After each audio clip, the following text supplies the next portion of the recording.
केरल में चुनाव है और नेता प्रतिपक्ष तेजस्वी यादव काफी एक्टिव हो गए हैं। क्या कुछ कहेंगे, क्या लगता है क्या होने वाला है इस बार?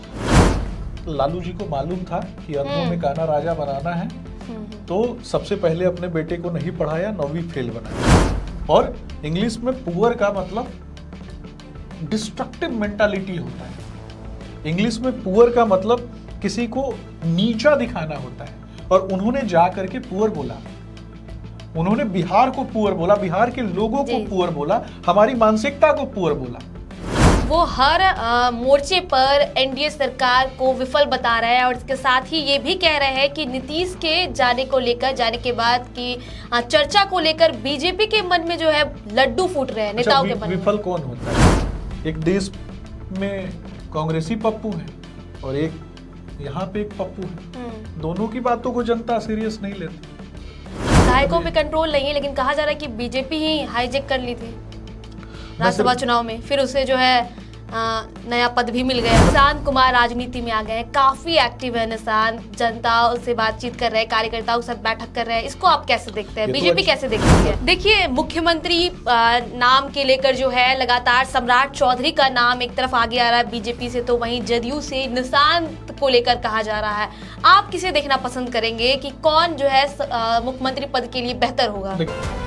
नमस्कार, स्वराज पोस्ट में आप सभी दर्शकों का बहुत बहुत स्वागत है। मैं आभा और आज खास बातचीत करने के लिए हमारे साथ मौजूद है भारतीय जनता पार्टी के प्रदेश प्रवक्ता सुमित शशांक। सबसे पहले तो सर आपका बहुत बहुत स्वागत है हमारे चैनल पे। स्वराज पोस्ट की पूरी टीम को बहुत बधाई और शुभकामनाएं, और बहुत धन्यवाद कि उन्होंने मुझे आमंत्रित किया अपने चैनल के माध्यम से भारतीय जनता पार्टी की विचारधारा को रखने के लिए। कल 6 अप्रैल भारतीय जनता पार्टी का स्थापना दिवस है, क्या कुछ करने वाली है बीजेपी? देखिए, भारतीय जनता पार्टी समाज के अंतिम पायदान पर बैठे हुए व्यक्ति की पार्टी है। भारतीय जनता पार्टी अंत्योदय की पार्टी है, और हम कहते हैं कि समाज के अंतिम पायदान पर बैठा हुआ व्यक्ति, उसकी आंखों के सपने और उसको जीवंत करने की लड़ाई भारतीय जनता पार्टी ने लड़ना प्रारंभ किया इस देश में। दूसरी तरफ एक ऐसी विचारधारा जिन लोगों ने पूरे भारत को खंडित करने का काम किया, और भारतीय जनता पार्टी जब एग्जिस्टेंस में आई, हम 2 से लेकर के आज जिन परिस्थितियों में है, 2 सांसदों से लेकर जिन परिस्थितियों में है, पूरा देश देख रहा है कि श्रद्धेय अटल बिहारी वाजपेयी जी के सेवा काल में किस तरीके से अंत्योदय की लड़ाई भारतीय जनता पार्टी के कार्यकर्ताओं ने लड़ी। और श्रद्धेय अटल बिहारी वाजपेयी जी ने यह भी कहा कि अमेरिकी हथियारों से भारत का शीश झुका दोगे ये मत समझो, और भारत ने परमाणु बम का आविष्कार किया। और आज भारत की तरफ कोई भी मुल्क नजर नहीं उठा सकता है। आप गल्फ कंट्रीज की सिचुएशन को देख लीजिए। गल्फ कंट्रीज की इकोनॉमिक डेवलपमेंट को समाप्त कर दिया गया, कभी अमेरिका के द्वारा तो कभी आतंकी संगठनों के द्वारा। और दूसरे तरफ भारत और भारत के प्रधानमंत्री नरेंद्र मोदी जी, जिन्होंने कहा कि वसुधैव कुटुंबकम, जिन्होंने कहा कि सर्वे भवन्तु सुखिनः सर्वे सन्तु निरामया। हम ऋग्वेद, यजुर्वेद, सामवेद, अथर्ववेद और उपनिषदों के ज्ञान से संवर्धित हुए, और उन चीजों को पुनर्जागृत करने का काम भारतीय जनता पार्टी ने इस देश में किया। कश्मीर से लेकर कन्याकुमारी तक और कामरूप से लेकर गुजरात के कच्छ के रण तक, इन सभी क्षेत्रों को एकीकृत करने का काम, इन सभी क्षेत्रों की जो विविधता है, उस विविधता को एकीकृत करने का काम प्रधानमंत्री नरेंद्र मोदी जी ने किया। और दूसरी तरफ कांग्रेस पार्टी के वो लोग थे जिन लोगों ने विभाजनकारी शक्तियों को भारत में जन्म दिया। कभी छत्तीसगढ़ में नक्सली हमले होते थे, कभी मध्य प्रदेश में नक्सलवाद था, कभी बिहार में आपने देखा कि नक्सलवाद हुआ करता था। आज नक्सलवाद की जड़ों को समाप्त करने का काम प्रधानमंत्री नरेंद्र मोदी जी के नेतृत्व में हुआ। आज गांव, गरीब, किसान, मजदूर, आदिवासी क्षेत्र से आने वाले लोग, भील, भिलाला, बैगा, भूरिया, इन सभी जनजातियों के लोगों को संवर्धित करने का काम, उनको कुपोषण की दर से बाहर निकालने का काम, उनके बच्चों को मालन्यूट्रिशन से बाहर निकालने का काम, उनके लिए नई योजनाओं को लाना, और उन योजनाओं के माध्यम से उनको सरकारी तंत्र से जोड़ना, सरकारी तंत्र के अलावा उनको सरकारी नौकरी प्रदान करना, जंगलों की रक्षा करना, अपने प्राकृतिक संसाधनों की रक्षा करना, ये काम प्रधानमंत्री नरेंद्र मोदी जी ने किया। और पूरा देश आज प्रधानमंत्री नरेंद्र मोदी जी को अपने बेटे की तरह मानता है। आज दुनिया में आप देखेंगे, कल्पना कीजिए कि मिडिल ईस्ट का क्या सिचुएशन है। बड़े बड़े जो राष्ट्र हैं उनकी इकोनॉमिक डेवलपमेंट समाप्त हो चुकी है मिडिल ईस्ट में। कभी कोई किसी पर मिसाइल मारता है, कभी कोई किसी पर मिसाइल मारता है। और भारत में 2014 से पहले जो सरकारें रही कांग्रेस पार्टी की, इंडी गठबंधन की, इन लोगों ने आतंकवादियों को बचाने का काम किया था। कभी भी कोई आतंकवादी किसी भी घटना को करने के बाद पकड़ा जाता था तो वैसे लोगों को बचाने का काम कांग्रेस ही करते थे।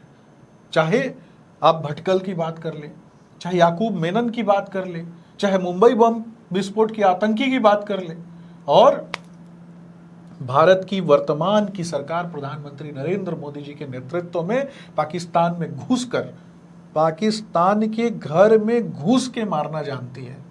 अगर भारत की तरफ नजरें उठाएगा कोई तो जो पाकिस्तान की सेना है या फिर दुनिया में जो भी भारत के प्रति नफरत पैदा करने वाले देश हैं, चाहे कोई आतंकी संगठन है, उसको मालूम है कि वो दुनिया के किसी भी कोने में है, वो सुरक्षित नहीं है। उसको हमारी ब्रह्मोस मिसाइलें वहीं मारकर निस्तानाबूद कर देंगी। देखिए, केरल में चुनाव है और नेता प्रतिपक्ष तेजस्वी यादव काफी एक्टिव हो गए हैं। क्या कुछ कहेंगे, क्या लगता है क्या होने वाला है इस बार? देखिए, लालू जी को मालूम था कि अंधों में काना राजा बनाना है, तो सबसे पहले अपने बेटे को नहीं पढ़ाया, 9वीं फेल बनाया। अच्छा। उसके बाद वहां तो अंग्रेजी में भाषण दे रहे वही हैं। बता रहा हूं ना, भाषा कम्युनिकेशन का माध्यम होता है। भाषा किसी व्यक्ति के नॉलेज का मापक नहीं हो सकता है, ये मैं आपको बता रहा हूं। तो मुझे लगता है कि हमें अपनी भोजपुरी पे ज्यादा गर्व करना चाहिए अपेक्षाकृत किसी के इंग्लिश पे। और इंग्लिश में पुअर का मतलब डिस्ट्रक्टिव मेंटालिटी होता है। इंग्लिश में पुअर का मतलब किसी को नीचा दिखाना होता है। और उन्होंने जा करके पुअर बोला, उन्होंने बिहार को पुअर बोला, बिहार के लोगों को पुअर बोला, हमारी मानसिकता को पुअर बोला। कल्पना कीजिए कि बिहार का कोई व्यक्ति दूसरी जगह जा करके जो प्रताड़ना लालू जी के काल में उनको झेलना पड़ता था, वही चीजें प्रताड़ित करने का काम तो ये कर रहे हैं। उदयनिधि स्टालिन को जब इन्होंने बुलाया था तो इनको बताना था ना कि तमिलनाडु में उदयनिधि स्टालिन हमारे बिहार के लोगों को जब गाली दे रहे थे और हिंदुओं को डेंगू मलेरिया एड्स बता रहे थे, हिंदुओं को खराब बीमारी के साथ तुलना कर रहे थे, इसके अलावा बिहार के लोगों को मारा पीटा जाता था,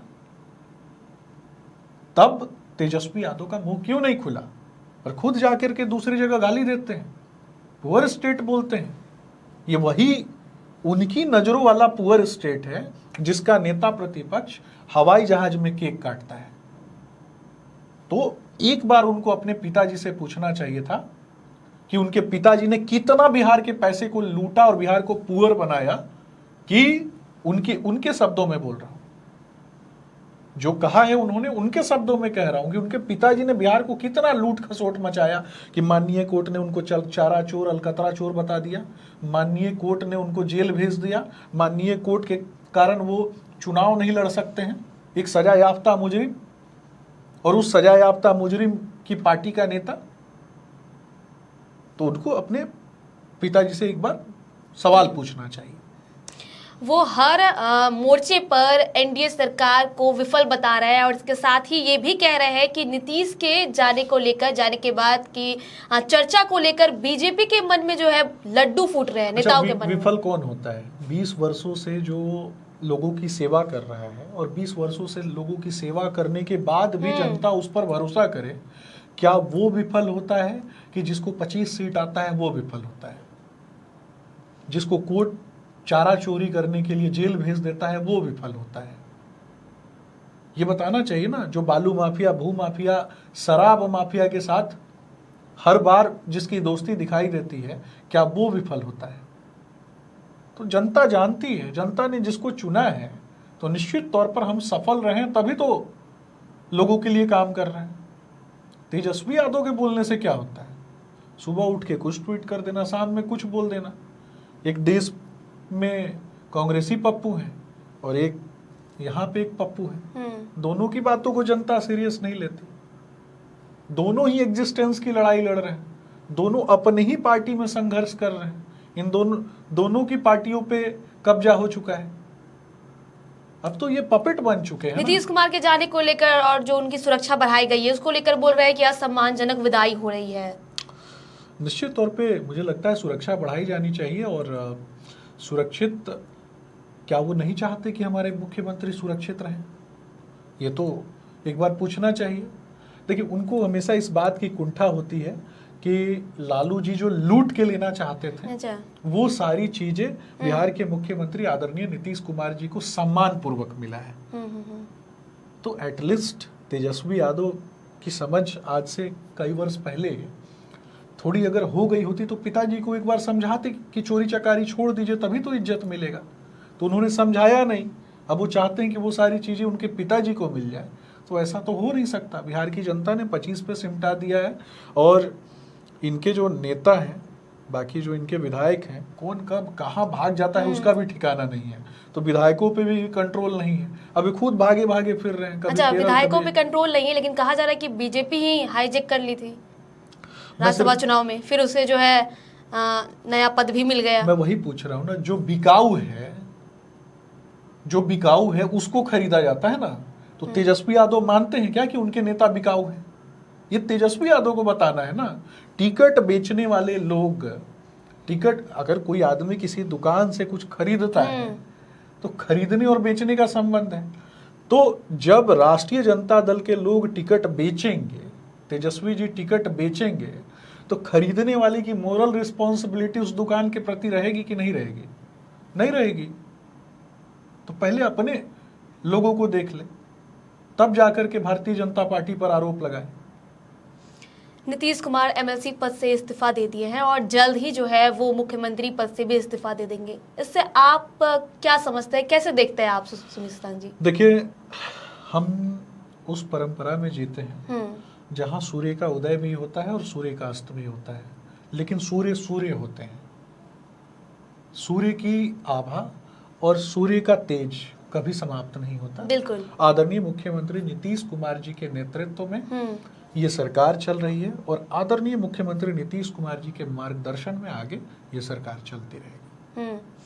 उनके बेटे निशांत कुमार राजनीति में आ गए हैं, काफी एक्टिव है निशांत, जनता से बातचीत कर रहे हैं, कार्यकर्ताओं के साथ बैठक कर रहे हैं। इसको आप कैसे देखते हैं? बीजेपी कैसे देखती है? ये तो अच्छी बात है। हमारे प्रधानमंत्री नरेंद्र मोदी जी ने ये कहा है कि सामान्य परिवार की युवाओं को भी राजनीति में लाना है और प्रत्येक युवा को, जो पढ़ा लिखा व्यक्ति है, पढ़ा लिखा युवा है, अगर वो राजनीति की मुख्य धारा से जुड़ता है, समाज का कल्याण करता है, तो निश्चित तौर पर ये सही है। हमारा स्थापना दिवस से आप देखिएगा कि गैर राजनीतिक परिवार की युवाओं को राजनीति की मुख्य धारा से जोड़ने का काम उनके हाथ में भी लीड करने की कैपेसिटी हो और वो जनता का नेतृत्व करे, इसके लिए लगातार प्रधानमंत्री नरेंद्र मोदी जी और भारतीय जनता पार्टी काम कर रही है। भारतीय जनता पार्टी का लक्ष्य है कि गैर राजनीतिक परिवार के युवाओं को राजनीति की मुख्य धारा से जोड़ना और वो आकर के कमांड कंट्रोल अपने हाथों में लेकर के पार्टी और उसके अलावा राज्य और राष्ट्र को आगे बढ़ाएं, संवर्धित करें। इसके लिए सतत प्रक्रिया के अनुसार हम काम कर रहे हैं। देखिए, सबके मन में अभी एक ही सवाल है कि अगला मुख्यमंत्री कौन होने वाला है और कहीं ना कहीं ये सब कह रहे हैं कि बीजेपी कोटे से ही होगा। तो क्या लगता है कौन होने वाला? आपको तो पता होगा कि कौन होने वाला है। देखिए अनुभा, मेरा स्पष्ट रूप से मानना है कि राजनीति की एक प्रक्रिया होती है और हम गठबंधन में हैं तो गठबंधन धर्म की एक मर्यादा होती है। तो मर्यादा और सीमाओं के तहत जो शीर्ष नेतृत्व है इन चीज़ों को बैठ करके तय करता है। वर्तमान में जनता ने हम पर बहुत भरोसा किया एनडीए पे। तो आज एनडीए का प्रत्येक कार्यकर्ता, आज भी आप देख लीजिए कि हमारे सभी नेता अपने अपने क्षेत्रों में लगातार लगे हुए हैं। युद्ध स्तर पे कहीं ना कहीं जनता की आर्थिक स्थिति, इकोनॉमिक डेवलपमेंट और लघु एवं कुटीर उद्योग किस तरीके से आगे बढ़े, बच्चों के हाथ में, हर हाथ में कलम कैसे पहुंचे, प्रत्येक परिवार को भोजन की उपलब्धता और गुणवत्तापूर्वक भोजन की उपलब्धता कैसे हो, इसके लिए हम काम कर रहे हैं। शीर्ष नेतृत्व का फैसला और सभी गठबंधन दलों के शीर्ष नेतृत्व का फैसला जब भी आएगा वो बिहार के हित तो में तय हुआ है कि कौन होने वाला है? मैं आपको बता रहा हूँ ना, जो भी होगा वो बिहार के हित में होगा। अब शीर्ष नेतृत्व का फैसला है, उस पर मुझे लगता है कि बहुत ज्यादा टीका टिप्पणी करने की आवश्यकता नहीं है। देखिए, मुख्यमंत्री नाम के लेकर जो है लगातार सम्राट चौधरी का नाम एक तरफ आगे आ रहा है बीजेपी से, तो वहीं जदयू से निशांत को लेकर कहा जा रहा है। आप किसे देखना पसंद करेंगे कि कौन जो है मुख्यमंत्री पद के लिए बेहतर होगा? देखिए, मैंने आपको स्पष्ट रूप से बता दिया कि शीर्ष नेतृत्व फैसला लेती है और शीर्ष नेतृत्व जो भी फैसला लेगी निश्चित तौर पे किसी भी व्यक्ति के नाम पे शीर्ष नेतृत्व अगर फैसला लेगी तो निश्चित तौर पे वो बिहार के लोगों के हित में होगा। इस पर हम काम करते हैं। देखिए, अभी देखा जा रहा है कि बिहार के कई जिलों से आपराधिक मामले काफ़ी सामने आ रहे हैं। जैसे नालंदा में कुछ दिन पहले जो है कि महिला के साथ इस तरीके का व्यवहार हुआ, और भी कई तरह की ऐसा घटना जो है सामने आ रहा है। दुष्कर्म की घटना सामने आ रही है। कानून व्यवस्था पर काफ़ी सवाल खड़े कर रहा है विपक्ष। निश्चित तौर पे 2-3 प्रकार की घटनाएं सामने आई, उसको बहुत अच्छे से समझना है कि संगठित अपराध और गैर संगठित अपराध। संगठित अपराध बालू माफिया, भू माफिया, शराब माफिया, इसमें जितने लोग पकड़े गए हैं, अभी मोतिहारी की एक घटना आई, उसमें भी एक व्यक्ति पकड़ा जाता है। पुलिस ने एसटीएफ ने तुरंत उसको पकड़ने का काम किया और अन्य अपराधियों को भी पकड़ने के लिए पुलिस लगी हुई है। लेकिन उसके तार जो हैं, जो पकड़े गए जो भी अपराधी हैं, उन सभी के तार राष्ट्रीय जनता दल से संबंधित हैं। जैसे ही तेजस्वी यादव को ये बात पता चली, उसके बाद तेजस्वी यादव ने इस पर बोलना बंद कर दिया। तो इस पर भी उनको बोलना चाहिए। अब रही बात गैर संगठित अपराध की, किसी परिवार में किसी महिला के साथ अगर उसके किसी संबंधी के द्वारा ही अगर कुछ दुष्कर्म किया जाता है या फिर कोई घटना हो जाती है, तो ये दुर्भाग्यपूर्ण है और हमें चिंतन और मंथन करना चाहिए। प्रत्येक व्यक्ति को, राज्य में प्रत्येक व्यक्ति को चिंतन मंथन करना चाहिए कि हम अपने व्यवहारिक शिक्षा को और किस तरीके से डेवलप करें। लेकिन अब इसके लिए विपक्ष अगर आरोप लगाता है तो विपक्ष की जो मानसिक स्थिति है वो कहीं ना कहीं दिवालियेपन पर पहुंच चुकी है। आज की खबर में सिर्फ इतना ही। आगे खबर के लिए बने रहे स्वराज पोस्ट के साथ। अगर आप ये वीडियो यूट्यूब पे देख रहे हैं तो चैनल को सब्सक्राइब करें, वीडियो को लाइक करें। अगर आप ये वीडियो फेसबुक पे देख रहे हैं तो पेज को फॉलो करना ना भूलें। धन्यवाद।